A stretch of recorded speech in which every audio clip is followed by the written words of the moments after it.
The next paper that we're going to see is from colleagues from Bath in United Kingdom, and it is entitled Computational and Experimental Investigation of Cutting Tool Geometry in Machining Titanium, Aluminium, Vanadium Alloys. It is authored by Stephanie Hall, Evripides, Loukaides, Stephen Newman, and the colleague Alborz, Shokrani. We're looking forward to see the presentation. Hi everyone, my name is Stephanie Hall and I'm a PhD student from the University of Bath.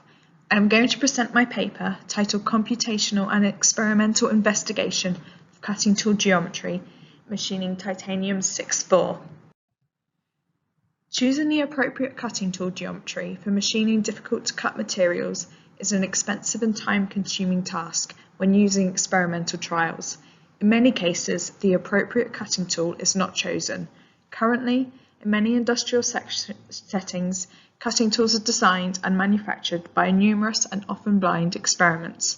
The use of modelling and finite element analysis specifically can shift the production and development process from experiment to in-depth analysis prior to testing, reducing time to market and the need for these experiments. This is especially important when machining costly and difficult to cut materials such as Ti 6-4, which are extensively used in aerospace and medical industries. They have the highest strength to weight ratio among the structural metals, making them a suitable candidate where weight saving is of importance. The inertness and biocompatibility of titanium alloys have also made them a prime candidate for medical implant application, where strength and wear resistance are important. High heat is generated during cutting titanium due to its high material strength and hardness. Having a poor thermal conductivity, the heat generated at the cutting zone cannot be effectively dissipated through the cutting chips and workpiece. Hence it accumulates at the cutting zone, resulting in high cutting temperatures. This poor thermal conductivity combined with high chemical reactivity often leads to high wear on the cutting tool. A large number of studies have focused on the influence of material and friction parameters on numerical models. It is commonly found that forces were mainly influenced by the material model chosen and the chip formation by the separation criterion. There are limited investigations on the influence of cutting geometries using computational methods, mainly due to the limitations of these methods in terms of resource requirements and their dependency on material models. Also, material models currently used in machining simulations are very diverse. Many studies have examined the influence cutting speeds and feeds have on the serrated chip formation, sometimes at unrealistic levels. The majority of these largely focus on the effects within orthogonal cutting, where the influence of inputs is more obvious. In this study, chip formation and chip segmentation are simulated and investigated by varying cutting rate angle. Machining experiments were conducted to assess the suitability and efficiency of finite element modelling for cutting tool design. The finite element model was built using Abacus to investigate the effect the two different rake angles have on the chip formation and the cutting and feed forces. A two-dimensional model was used to model the milling process. Modelling the actual kinematics is very resource intensive, and as the investigation is limited to the effect the rake angle has, a 2D model was deemed satisfactory for the study.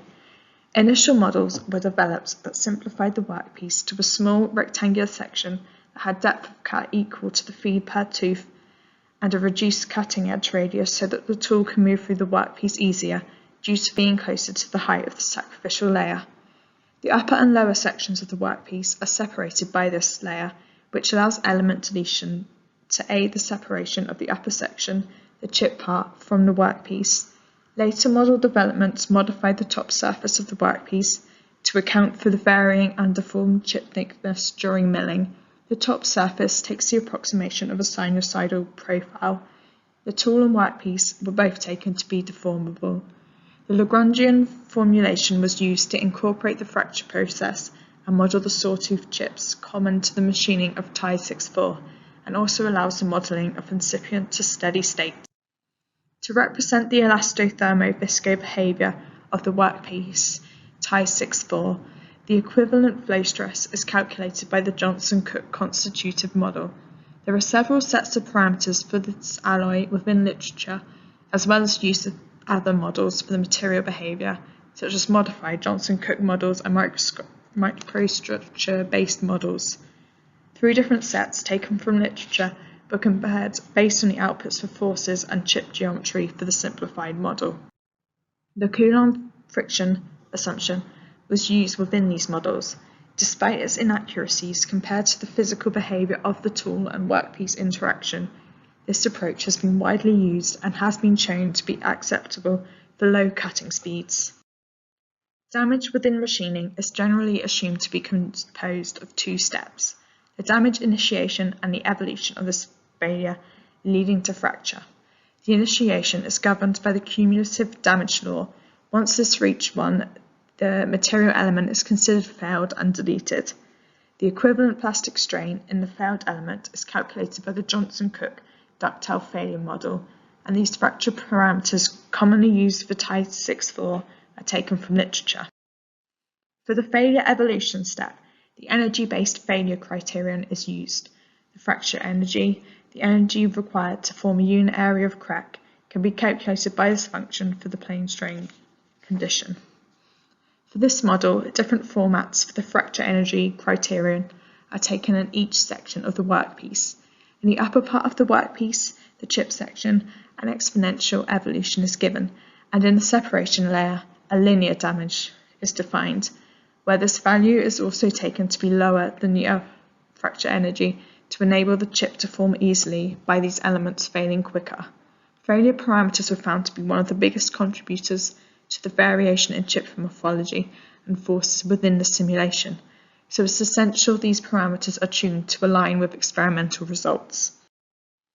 To investigate the feasibility of using a finite element model to simulate the machining of Ti-6-4 and determine if this approach was suitable to decide which cutting geometry results in an improved machining performance, a series of experiments were conducted.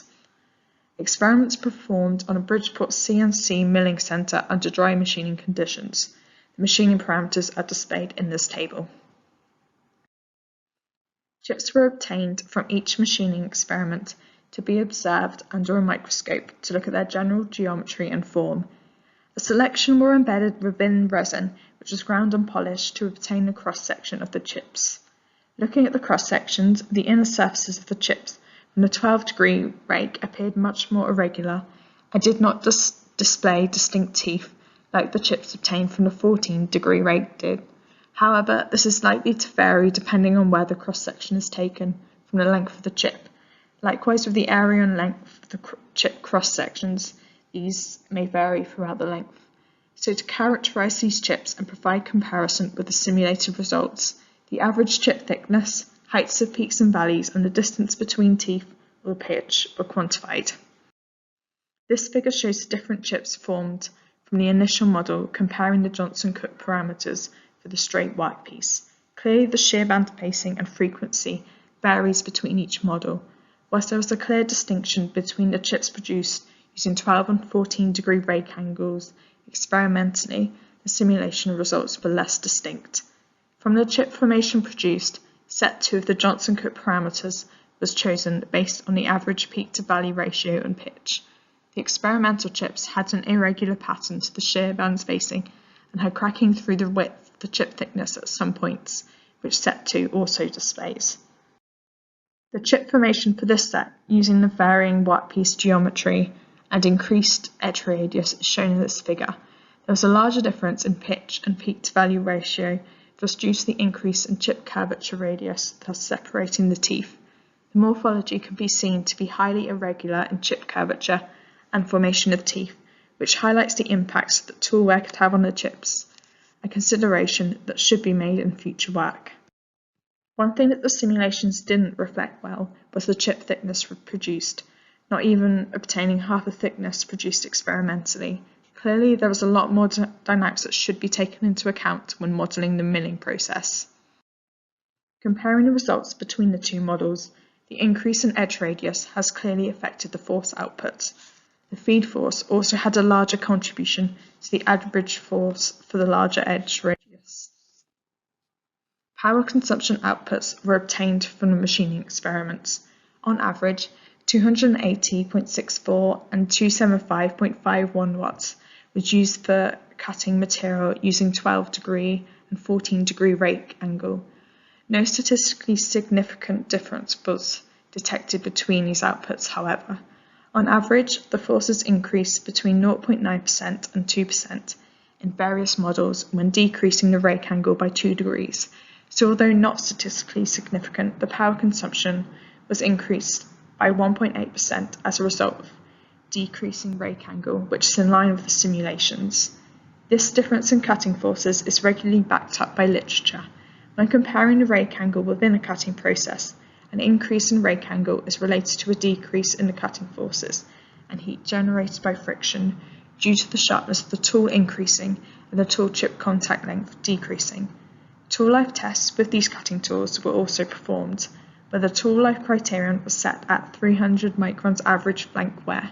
These experiments showed the 14-degree rake angle tool outperforming the 12-degree rake tool by 838 millimeters on average, a 6.2% increase over the 12-degree tool.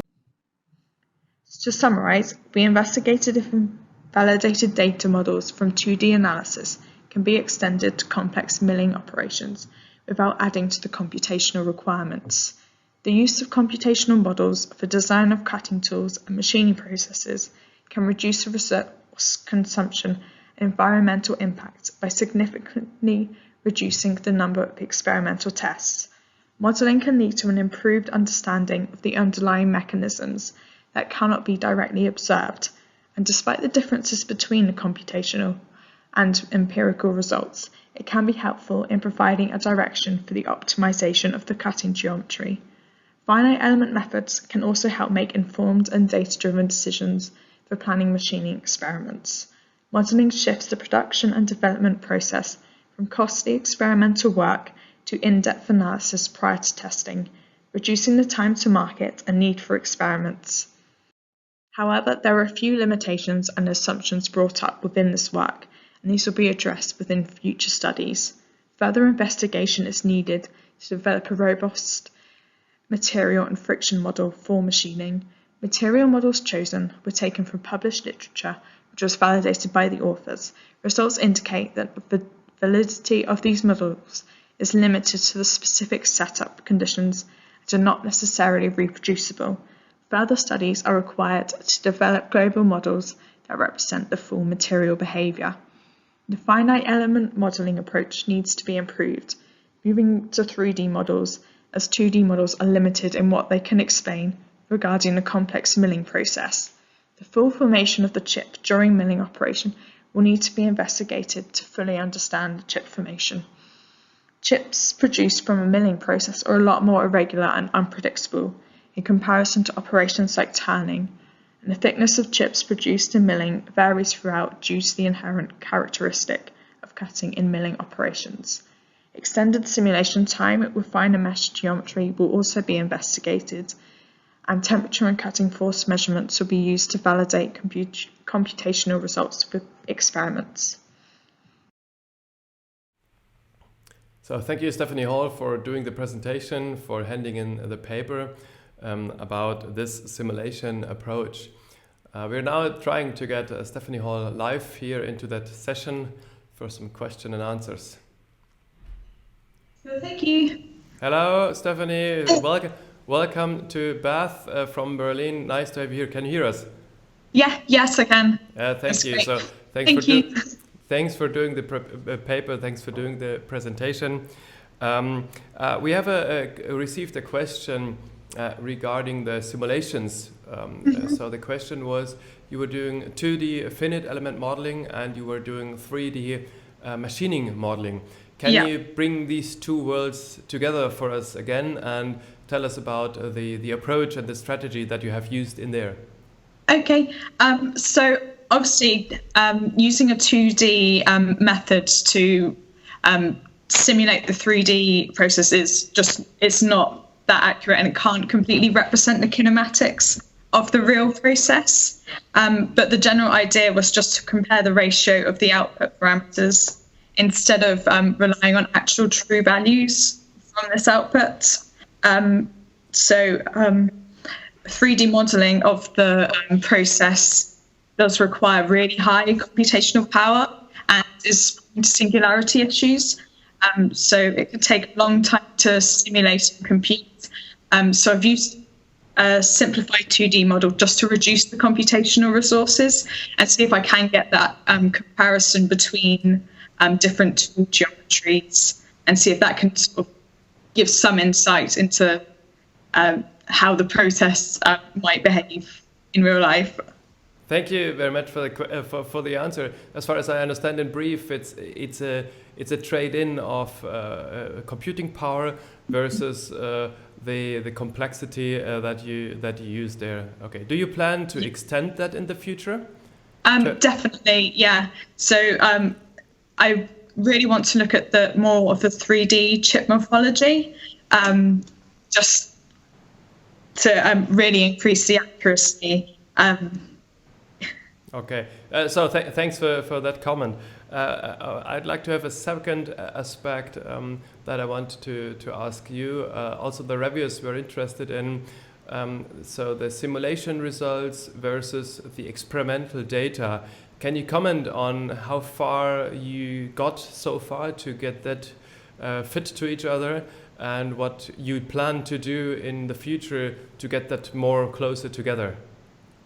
Okay, so I wasn't able to experimentally validate some of the force outputs, but I definitely have plans to use new equipment to validate them properly. So instead of directly comparing them, I looked at the difference in the experimental outputs for each different angle in the experiments and the simulations, and just saw if there was a similar difference between them.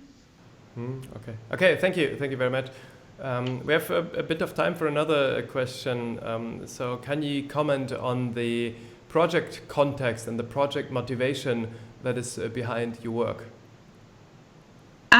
Yeah, so I'm working quite closely with an industrial company. So they've previously done a lot of highly expensive, time-consuming tool trials. So I'm hoping that I can sort of bring some finite element analysis to test their tool designs and provide some sort of insight or direction to what.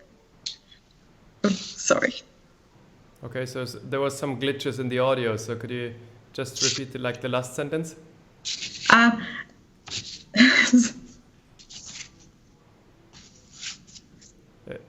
Hello, can you hear us? Sorry. I was trying to remember what I said. Okay, so I understand it's industrially driven that you're doing, and so that you're working to have a practical motivation for the future work that we will see. Yeah. So thanks for the question answering. Thanks for joining us, and all the best for your research in the future. Thank you so much. Yeah. Goodbye. Bye.